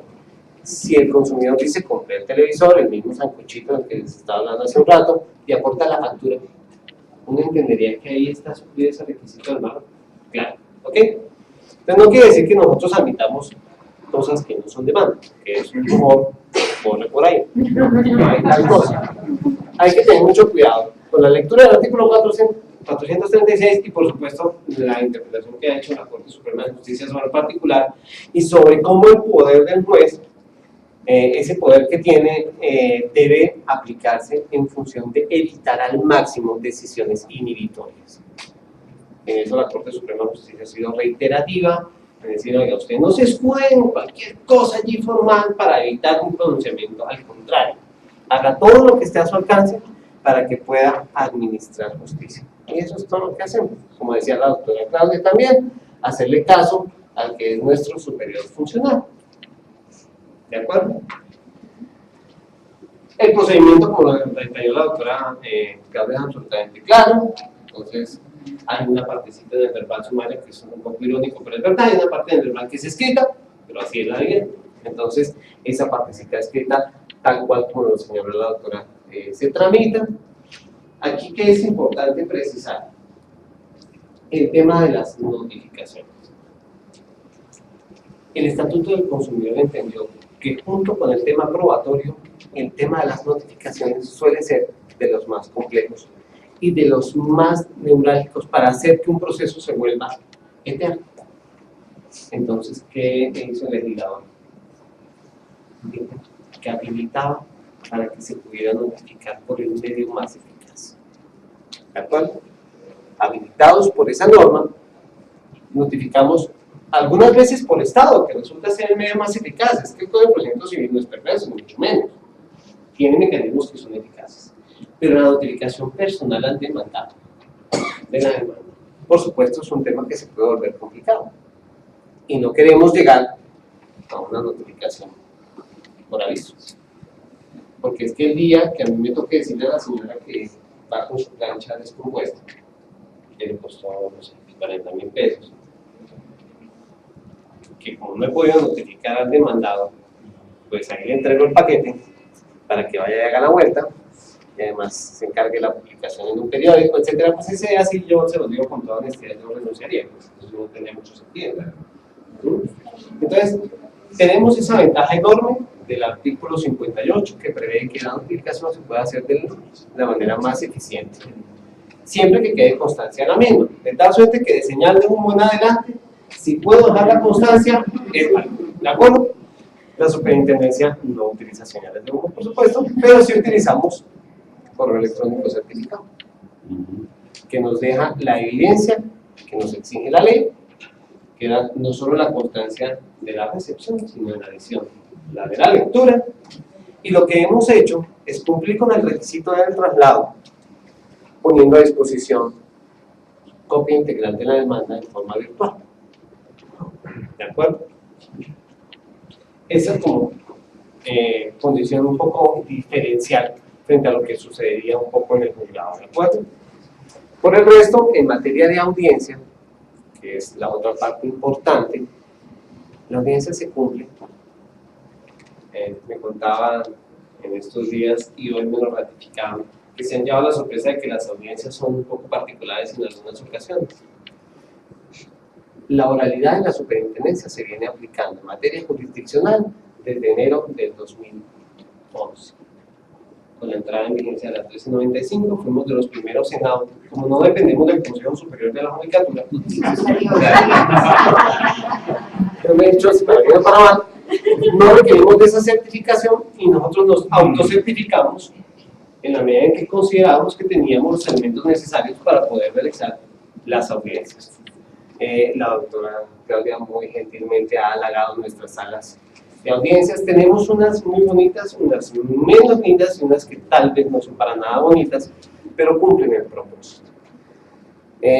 Tenemos unas salas muy sofisticadas con elementos de grabación, tanto de audio como de video. Tenemos otras solo de audio y tenemos otras en las que grabamos con equipos de cómputo o con MP4 o reproductores o grabadoras de bolsillo. Porque en esto tenemos una doble coyuntura.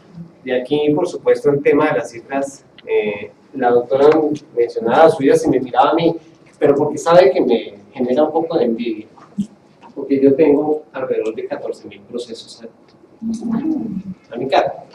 Entonces, por supuesto, aquí el tema de las audiencias se mueve con una dinámica muy grande, de tal suerte que utilizamos Utilizamos todas las salas disponibles y todos los elementos de grabación que encontremos al mano.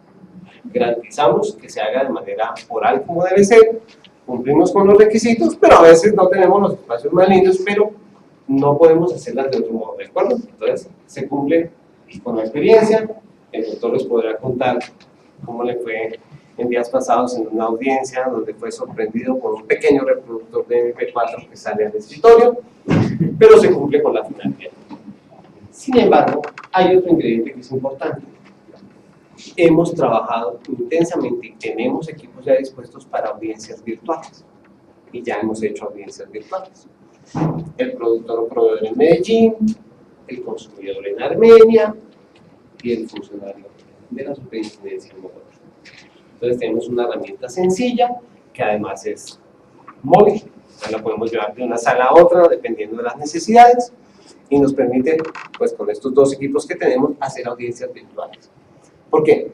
Nuestra competencia es en todo el territorio nacional. Y como comprenderán, de los 14.000 procesos, pues hay procesos. Un proceso importante donde el consumidor está en Bogotá y el productor, pero hay un porcentaje que no es expresable donde alguna de las dos partes está fuera de la ciudad y puede acceder virtualmente. ¿Ok? Tenemos un proceso de digitalización muy eficiente, de tal suerte que todo el proceso es susceptible de ser consultado de manera virtual. Los autos inclusive, las sentencias también las ponemos a disposición. Por ahora es la audiencia completa. Yo sé que eso es un poquito mortificante porque hay que escucharse todo el cuento antes de escuchar el fallo, pero bueno, ese es parte de la oralidad. Otro ingrediente que es importante para que demos un espacio de preguntas. Ustedes me dicen cómo vamos, hasta qué hora tenemos previsto. Sí, gracias. Sí,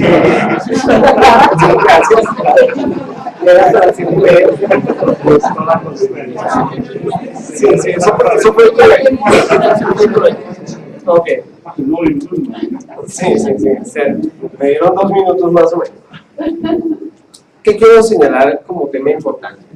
El ejercicio de la facultad jurisdiccional en materia de consumidor tiene una diferencia muy particular. Principio de congruencia. El principio de congruencia tiene un doble enfoque en materia de consumidor, en materia de acción de protección al consumidor. Debe haber congruencia entre la demanda y la reclamación directa. O mejor, entre la reclamación directa y la demanda. ¿De acuerdo? Ahí se exige congruencia. Entonces, si el consumidor va a la reclamación directa y le dice al personaje, no, mire, es que usted viera la emergencia en la que estoy, me quedé sin trabajo, me quedé sin mujer, ahora no tengo plata, no le puedo seguir pagando ese servicio. El productor, por ejemplo, le dice, claro, pues nada, mala suerte, o sea, tienes la obligación conmigo, perdiste el año. Y luego formula la demanda diciendo, es que el servicio no es de buena calidad, no me han cumplido con las obligaciones incluidas en el servicio y por lo tanto solicito el reintegro del dinero. Si no hay congruencia entre la reclamación directa y la demanda, entenderemos que no se ha cumplido con ese requisito de procedimiento. Pero donde el legislador sí se anotó el verdadero hit fue en la ruptura de esa necesaria congruencia para dictar el fallo. Cuando dijo que juez y superintendencia pueden fallar extra, ultra e infra petita de la manera que consideren más justo. ¿De acuerdo? Y eso, yo sé que a los productores y proveedores les genera un poco de escalofrío, me suele pasar en los eventos, pero no se imaginan lo maravillosa que resulta esa herramienta en favor de los productores y proveedores, especialmente de los que se defienden mal. No, porque el que se defiende normalmente no tiene muchas dificultades, pero cuando se defienden mal, queda la sin salida para el juez de tomar la decisión de conceder la pretensión. Y la pretensión del consumidor, que generalmente ha sido previamente maltratado, mortificado, afectado en su dignidad, pues suele ser una pretensión ambiciosa. Entonces el que se defendía mal terminaba en el peor de los universos. El vehículo del señor consumidor fue 17 veces a traer para que le cambiaran la plumilla que jamás funcionó, pero siempre falló, y decía, más en esa falla reiterada, quiero que me cambien el carro. El productor y el proveedor decía, ah, este está loco, o sea, no, eso está mal, ese consumidor, ignoremos. Pues como no se argumentaba una causal de justificación, y mucho menos se probaba, la sentencia solo podía terminar de una manera, porque nadie le cambia de tema. Entonces da escalofrío, ¿verdad? Hoy en día no. Hoy en día uno como funcionario judicial tiene una ventaja enorme en el marco de la acción de protección del consumidor, y es que ya puede fallar infradelito. Es que cambiar el cargo porque la plomilla no funcionó no tiene sentido. ¿Qué haría uno como juez? Uno podría ordenar que se repare definitivamente esa falla. Obviamente, si ya definitivamente no es posible repararlo, habrá que pensar en algo más drástico, pero la lógica indicaría que lo primero es que lo reparen con seriedad, ¿cierto? Esa es una ventaja no para el consumidor, normalmente va a ser una ventaja para el productor y proveedor, ¿ok? El que se pueda salir un poco el juez de esa pretensión que antes era camisa de fuerza y buscar el equilibrio. Venga otro ejemplo rápido para cerrar esto. El consumidor que encuentra una falla en una página de internet de un proveedor y encuentra el sofá a $1 y decide que va a comprar 22. Se compra 22 sofás, cada sofá costaba $2 millones y cada uno le costó realmente $1. Paga 22 pesos y obtiene 22 sofás. Y no se los entrega al proveedor, claramente. Después dice, no, pero usted está loco. ¿Hay una falla del producto? Por supuesto que sí. ¿Hay un abuso del consumidor? Sin duda ninguna que sí. Entonces, el fallo no podría ser ni razonablemente nunca le entreguen ni un sofá, y tampoco podría ser entregues los sofás.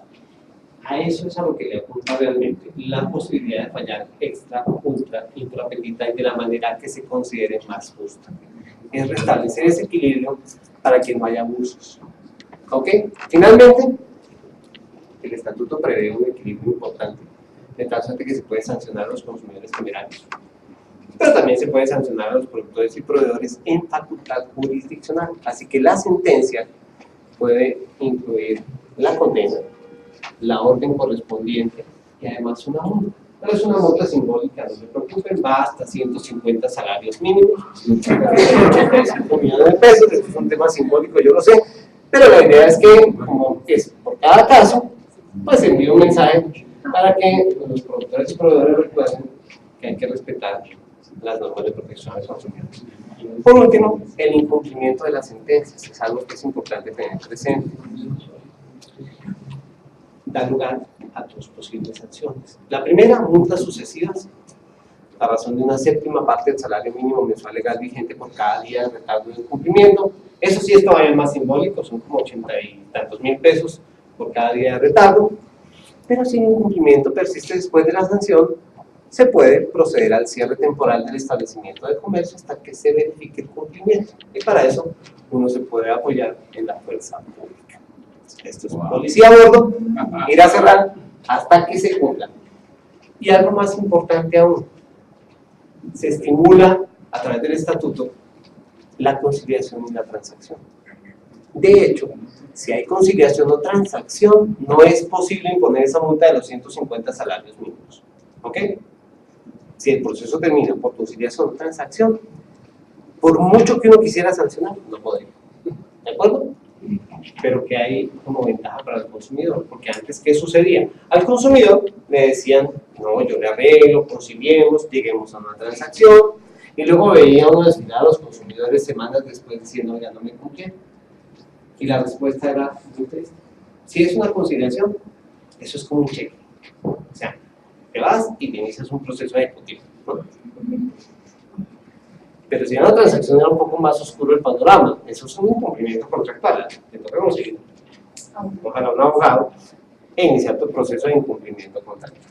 Entonces, para evitar eso, el legislador fue muy listo y dijo, ojo, el incumplimiento de la conciliación o de la transacción dentro o por fuera del proceso, quiero decir, conciliación dada dentro o por fuera del proceso, transacción dada dentro o por fuera del proceso, da lugar a la imposición de las mismas sanciones que el incumplimiento de la sentencia.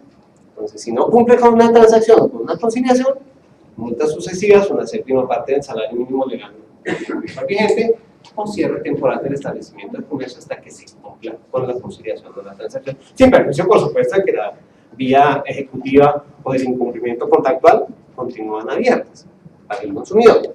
Pero pienso que, no sé si ustedes opinan lo mismo, el tema de la multa y el cierre del establecimiento pueden tener un efecto disuasivo. Como tenemos muy poco tiempo, si hay alguna inquietud, yo sé que hasta ahora no surge, pero... Señor. Fundamentalmente la inquietud tiene que ver con aquellos servicios que prestan las compañías de seguros que se confunden a su vez con el cumplimiento de la obligación que tienen a su cargo cuando se trata de la reparación de bienes. Hablo en particular del seguro de automóviles, en el cual la reparación del vehículo constituye justamente el cumplimiento de la obligación pues, por parte de la compañía de seguros. ¿Qué posición ha asumido en materia de competencia la Superintendencia de Industria y Comercio en relación con ese punto? Y aprovecho la presencia también de la señora delegada por si tienen alguna posición. Antes del 13 de abril no había asumo alguno de duda. La Superintendencia de Industria y Comercio era competente. Después del 12 de abril, ese es claramente el servicio y no seríamos competentes. Cosa distinta es que en el marco de la prestación del servicio de reparación se produjera una falla por parte del taller y se dirigiera una reclamación en contra del taller. Pero eso no es lo que suele pasar. El problema es, la aseguradora me manda un taller y el taller no me arregla el carro. Entonces el consumidor acude a reclamar en contra de quién, de la aseguradora. Y esos, si hay alguno que se haya quedado después del 13 de abril, porque como verdad es humano y en 14.000 una que otra cosa se me pasa, si hay alguno que hubiera llegado después del 12 de abril y fuera exactamente esa hipótesis, sin ningún ingrediente adicional, pues es el típico caso que yo rechazo y le remito a la Superintendencia Financiera. Señor. Sí, básicamente, y tiene relación respecto de la indemnización de perjuicios, ¿sí? Y hablando para la prestación de servicios que implican la entrega de un bien, sería viable la acción de protección al consumidor vía repetición, es decir, vía subrogación por parte de la compañía aseguradora. Y no me está quedando muy claro que... A ver, hablando de la prestación de bienes... prestación de servicios que suponen la entrega de un bien. ¿Qué servicio? La indemnización de ¿Qué servicio, por ejemplo? Que la compañía de seguros llega a indemnizar un daño, una reclamación que presenta el asegurado. Y al asumir la posición de este consumidor y ejerciera la acción de repetición, es decir, vía subrogación, pudiera presentar la demanda. Entendemos que no hay relación de consumo. ¿Perdón? Entendemos que no hay relación de consumo. Lo es que asume la posición del consumidor. Digo, ese es el efecto de la subrogación. Pero hasta ahora nuestra posición ha sido no hay relación de consumo. ¿De acuerdo? Yo, más que una pregunta, quiero hacer un comentario para tal vez empezar a analizar el tema de la doctora Galvis. Y ahí tienen que hacer la función estilo Discovery Channel de Mythbusters. ¿En qué sentido? El derecho al consumo, en efecto, se parece mucho al derecho laboral en el sentido de que es un derecho que trata de equilibrar una relación que no es igual. ¿Y dónde viene el mito urbano? El mito urbano es que el derecho al consumo no busca equilibrar una relación entre pobres y ricos. No busca equilibrar una relación entre personas de a pie y grandes compañías transnacionales y toda esa discusión. En realidad lo que está tratando de equilibrar el derecho al consumidor, en principio, su mayor desequilibrio es la simetría de la información, que hay una relación económica entre una parte u otra. En algunas charlas, digamos poniendo ejemplos académicos, si Steve Jobs, que en paz descanse, va a un supermercado y compra una leche que se supone es deslactosada, pero realmente la venden entera, él es un consumidor y tiene derecho a demandar, para poner un ejemplo, para ponerlo más fuerte.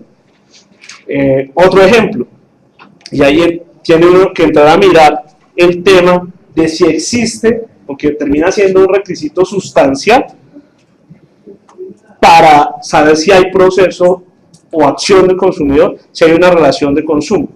que es la definición de consumidor que trae el estatuto, no me acuerdo ya en qué artículo, para saber si el bien o servicio es trascendente o es intrínseco a la actividad de la persona. Entonces uno pensaría, si la Universidad de los Andes compra un seguro para asegurar sus bienes contra incendios, es una actividad intrínseca a su actividad económica principal. Entonces empieza esa discusión. Entonces perfectamente pueden haber procesos del consumidor de no poca monta, por decirlo en términos de cuantía. Por eso la pregunta de la doctora Galvis me parece súper pertinente. O las partes, puede ser dos empresas multinacionales donde la una es consumidor de la otra, como el ejemplo que acabo de poner con la universidad, ¿cierto? Yo creo que ese es el primer mito que hay que derribar respecto al consumidor. Claro, muy seguramente estadísticamente el proceso, van a haber muchos procesos pequeños donde están los ejemplos que usted acaba de plantear, el de la plancha, que realmente generan justicia para la sociedad porque son casos que por su cuantía o las empresas no le daban la suficiente importancia o los mismos consumidores hacían un análisis económico de si presentar una reclamación o no, y como dicen vulgarmente salía más caro el caldo que los huevos. Entonces el derecho del consumidor en ese sentido, para esos casos, tiene la gran virtualidad que desformaliza el proceso y adicionalmente pone unos incentivos negativos que ustedes ya los escucharon para que las empresas le pongan atención a esas pequeñas reclamaciones porque se puede crecer en enano. Yo creo que ese es el primer mito urbano que hay que, radicar del derecho al consumo, que no es un problema de ricos y pobres, no es un derecho de clases, por decirlo de alguna manera. El segundo, el otro mito es que prácticamente ese reinado del Código Civil está desapareciendo. Esto cambia completamente la estructura, inclusive keynesiana del derecho civil, la jerarquía de las normas, porque de alguna manera, y es súper claro, el Estatuto del Consumidor pone ciertas normas por encima inclusive de los códigos de comercio y código civil, lo cual va a implicar cambio en la jurisprudencia y yo iría inclusive más a fondo, cambio en la forma de enseñar el derecho en las universidades. Y el último mito, por hacer una cuña, porque he sido usuario afortunadamente de este servicio, es que la oralidad sí se puede y no requiere, digamos, grandes inversiones. Yo tuve la oportunidad de estar en una audiencia, llegamos a las 11:30 y a las 2 íbamos para una audiencia de 101 en un proceso y a las 2 de la tarde nos fuimos con nuestra sentencia. Nos sorprendieron con la grabadora MP4 y se surtieron todas las etapas del código. Yo creo que esto realmente, ojalá que funcione, porque de alguna manera, como usted lo mencionó, los ciudadanos somos clientes del Estado, ¿cierto? Y el hecho de que exista una competencia a prevención con los juzgados va a generar una serie de competencia de bienes y servicios del Estado frente a sus consumidores sedientos de justicia, y ahí se va a medir el tema. Yo creo que el tema de la oralidad, en realidad, como lo hemos pensado, en el sentido que necesita grandes inversiones, las salas victorianas para hacer las audiencias, no es tan cierto. Gracias. Yo solo quisiera agregar sobre eso, que hicimos una evaluación estadística con la llegada del doctor Pablo Felipe Robledo a la superintendencia, y llegamos a una conclusión que el señor superintendente transmitió el viernes pasado en un evento sobre propiedad industrial, y es que somos el juez preferido de los colombianos. El 97% más o menos de los temas de consumidor jurisdiccionales están en la superintendencia, y algo así como el 90% de los temas de competencia desleal están en la superintendencia de industria y comercio. ¿Preguntas adicionales, señora? ¿Qué piensan ustedes sobre el tema de la cláusula arbitral?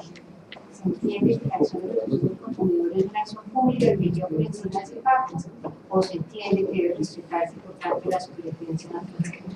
Buena pregunta. La cláusula compromisoria. Originalmente el Estatuto del Consumidor la previó de entrada como abusiva. O sea, ese tema de consumidor nos parece abusiva, dijo el legislador. Porque claramente es llevar al consumidor a un tribunal de arbitramiento que en el ejemplo de la plancha implica entrar a pagar por el tema del agua. Es una planta eléctrica y una plancha. Ok, perfecto. Pero en cualquier caso, el estatuto de arbitraje, sancionado el mismo 12 de julio, el Código General del Proceso, Le abrió la puerta. borró esa partecita del estatuto del consumidor. ¿Cómo quedó el tema? Habrá que analizar en cada contrato si esa cláusula es abusiva o no. Porque como lo decía el doctor muy bien, aquí puede darse un caso de Avianca versus BMW. ¿Cierto? Aquí el tema del monto no es tan cierto que sea un tema solamente de pequeñas causas. El gran porcentaje son pequeñas causas. Pero eso habrá que analizarlo en cada caso concreto. Si se trata de Avianca comprando una cafetera, ¿será consumido? Sí, porque la cafetera no está intrínsecamente ligada a la actividad económica de Avianca, por ningún lado. Pero hay que tener cuidado con eso. Si se trata de una persona natural, hay que mirarlo con otra perspectiva. El señor que me gusta el calzado cada mañana compra la lata de betún en un gran almacén. El día que la lata de betún le sale mala, no le vamos a decir, viejo, te toca ir a un proceso ordinario, ¿verdad? Porque es que la lata la incorporas y está incorporada intrínsecamente en tu proceso productivo, ¿sabes? No tienes nada que hacer, te toca iniciar un proceso ordinario. Eso no va a pasar, ¿de acuerdo? Pero si Ecopetrol compra un BMW para el presidente de la compañía, ¿es consumidor? Claro, si compra un carro tanque, tal vez no. Pero si compra el BMW, sí. Entonces aquí el tema de la pretensión, por supuesto, puede tener una importancia en cuanto al tema económico. En el caso de ustedes, por supuesto. Habrá que ver en cada caso particular si realmente es o no es abusiva, porque esa potestad sí la conservamos. Y es la de valorar cada cláusula en particular a ver si es abusiva o no. Lo que desapareció del estatuto, por mandato del estatuto de arbitraje, es esa consideración de entrada por la ley de que era abusiva. ¿No? Pero es que imagínense, tengo un ejemplo, que un proveedor de servicios de telefonía móvil ponga cláusula compromisoria en el contrato. Entonces uno, no, pues es que me cobró 2.000 pesos más de la factura. Nada, vamos al tribunal de arbitramiento, ¿no? Vamos. Mira, hasta ahí llegó el derecho al consumo. Y además, formateados los 40 millones de contratos, pues ahí no tendría mucho sentido. Y no estoy diciendo, bueno, sí estoy diciendo que se puede ser abusivo. ¿Ok? Pero habrá que mirarlo en cada caso concreto. ¿De acuerdo? Gracias. Muchas gracias. Cuando estaban comenzando los aplausos. Respecto al tema de fallar ultrafetita y eso, ¿cuál es la metodología que van a usar los dictámenes para garantizar que la decisión no es simplemente caprichosa o es digamos, una especie de función punitiva, tipo common law, pero pues digamos basada en la pura discrecionalidad de las jurisdicciones? No, fíjese que la jurisprudencia ha sido nutrida y amplia en señalar qué es extra ultrafetita. Es que no es cualquier cosa, no es lo que no se le ocurre. Pero por ejemplo, el ejemplo de los sofás de 2 pesos. Sí. Pero fíjense que ahí tenemos una pretensión muy clara. Ahí tenemos una pretensión muy clara, ¿cierto? Y tenemos una falla que está muy clara. Lo que pasa es que sí hay una clara evidencia de abuso por parte del consumidor. Entonces, en esos casos, seguramente lo que uno apuntaría es a que no puede darse la totalidad de los sofás, pero tampoco tendría sentido que el proveedor que falló en el proceso de comercialización. Pero es que eso me parece más un razonamiento de sentido común que una metodología, o sea, porque entonces cómo sé si es 1 o 2 o 3 o 16 o 14, y además cómo garantizo el principio de igualdad en fallos que no tengan que ver con sofás, sino con sillas, con carros, con otras cosas. Sí, es que el tema de la parte de concurrencia también opera en la de la superintendencia financiera. O sea, la delegatura también puede fallar ultra, extra, sí, aunque sí. no puede todas las sanciones que por incumplimiento, pero también podría exactamente, aunque hay bastante facilidad por el contrato. Es que fíjense que hay una cosa. En otras ramas existe el fallo ultra, extra e intrapendiente. Pero no existe esta posibilidad de fallo que realmente es un fallo de equidad. Entonces, el ingrediente que marca toda la diferencia es el de la forma que considere más justa. Pero es que uno no pasa fallos en equidad por una muy buena razón. Uno no falla fallos en equidad por una muy buena razón, y es que pues, eso quiere decir por lo menos cualquier cosa. Sí, pero pues es que esto fue lo que quiso el legislador. Y fíjense que se hace, el estatuto sí hizo una diferencia, porque cuando le da la facultad a la superintendencia financiera dice que debe fallar en derecho, ¿no? A diferencia de lo que nos dice luego al juez y a la superintendencia en materia de consumo, y dice, oh, no. Es que tal vez la redacción sugiere un equívoco, y es que uno empieza a leer y dice ultra, extra e infrapetita, y de la forma que considere más justa. Pero realmente la construcción debería ser falle de la forma que considere más justa. Pero para que usted pueda fallar de la forma que considere más justa, tiene que poder apartarse de la pretensión. Y por eso nos habilita con el extra, ultra e infrapetita. Muchas gracias.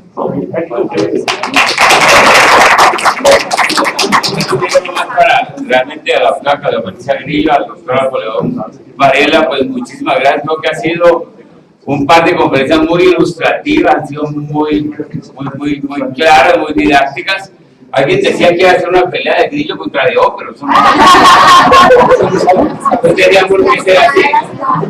Y de verdad les agradezco muchísimo. Creo que ha sido para nosotros realmente muy ilustrativo. Les quiero recordar que para el cierre de este año las tertulias tenemos el mes de diciembre la tertulia pues sobre la responsabilidad civil, ¿no? Del doctor Jorge Santos Ballesteros, que realmente es un gran autor y lanza un nuevo libro. Esperamos tener una asistencia tan nutrida como la de hoy e invitarlos, como ya es tradición, a las empanaditas, a la tertulia.